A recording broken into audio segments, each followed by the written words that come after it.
So our final part, part 6, is what I've called big game mechanics, because for the majority of officials, they won't be using these, but they're in the mechanics manual for the situations where you do. So we've changed the video review chapter to clarify the distinction between formal and informal review.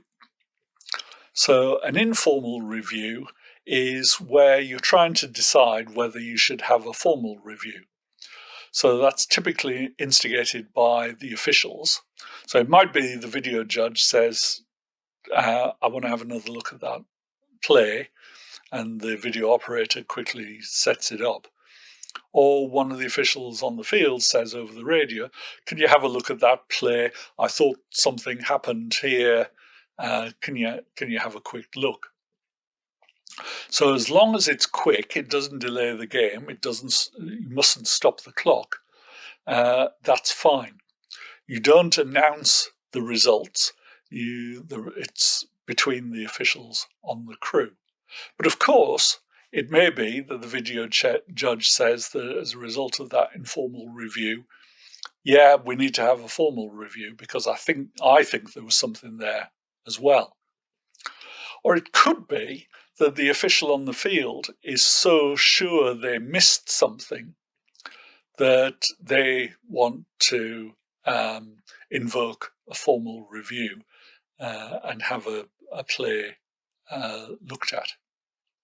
So, as I say, the crucial things about informal review is it only involves the officials and it doesn't delay the game. If you're getting to the point where the next snap is about to take place and you haven't included the informal review, then someone has to make a on-the-spot decision about whether the previous play was important enough to stop the game and do a formal review or not. So that's a crucial judgment. The formal review is the one that's described in the rule book. And of course, that can also be instigated by the head coach. So for a formal review, you suspend the game. The referee makes an announcement to announce that the previous play is under review, and if possible, what for. And then when the review is concluded, the referee makes another announcement as to what the result of the review was, whether the play is confirmed, whether the play stands, or whether the play is changed. So that's a distinction. This is only important where we have video review, but obviously as time goes on, we're going to do more and more games where video review capability is available. Hopefully in the future, we'll have more live broadcast games. Now, by this, I don't mean ones where they're streamed over the internet. I'm talking about ones where there's live coverage that has to be synchronized with TV. And in particular, perhaps because there are advertising breaks and we need to make sure that we're not playing during the advertising breaks. So under those circumstances, TV needs to provide a liaison person. In the States, they wear either a red hat or orange sleeves, but I think we would settle for anyone who was dressed distinctively and stood out clearly on the sideline. So they're on the sideline and they're connected by wireless or wired communication to the TV director or producer. So they're the liaison to the TV production team. The back judge, if we don't have a back judge, then the field judge. If we don't have a field judge, then the referee should go over and stand next to them during timeouts and before the start of each period. So that's an opportunity to check the time remaining, check how many timeouts we've had, how many media timeouts we've had, because typically there will be an agreed number of those. Now, if TV wants a media timeout, then they can request one, by having the liaison man cross his arms in front of his chest. And that's the signal to the referee that TV would like to take a timeout at the next opportunity. Now, the referee grants that when the next opportunity arises, but the opportunity is a bit limited.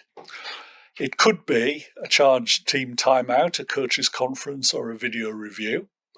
It could be because there's going to be a protracted injury timeout or a suspension of the game for some other reason.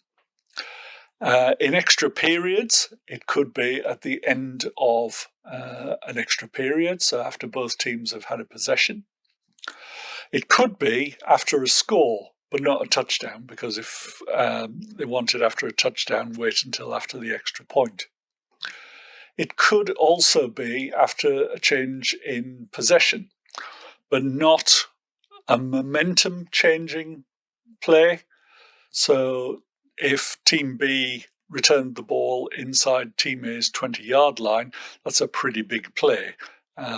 We wouldn't want the TV audience to lose the intensity of that turnover by having to watch some adverts.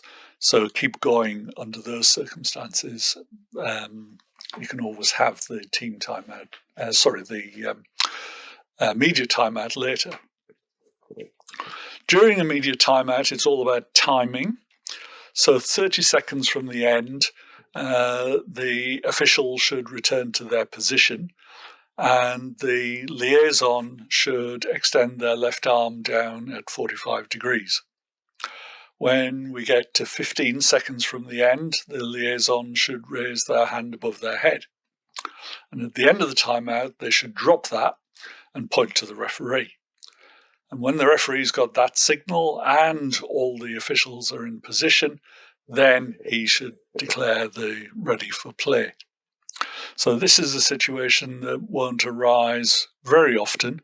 I think in my international career, I've only had to do it maybe half a dozen times, but it's bound to become more common as we get more and more TV coverage of games all over the world. So that's it. That's covered an awful lot of changes in not very long period of time, but hopefully you found that useful. If there are any questions, the easiest email address to contact me on is the one on this slide. But let me wish you all the best for the forthcoming season, whenever it starts, and hopefully you'll find all these new mechanics useful when you get to put them into effect out on the field. So have a good season. Bye.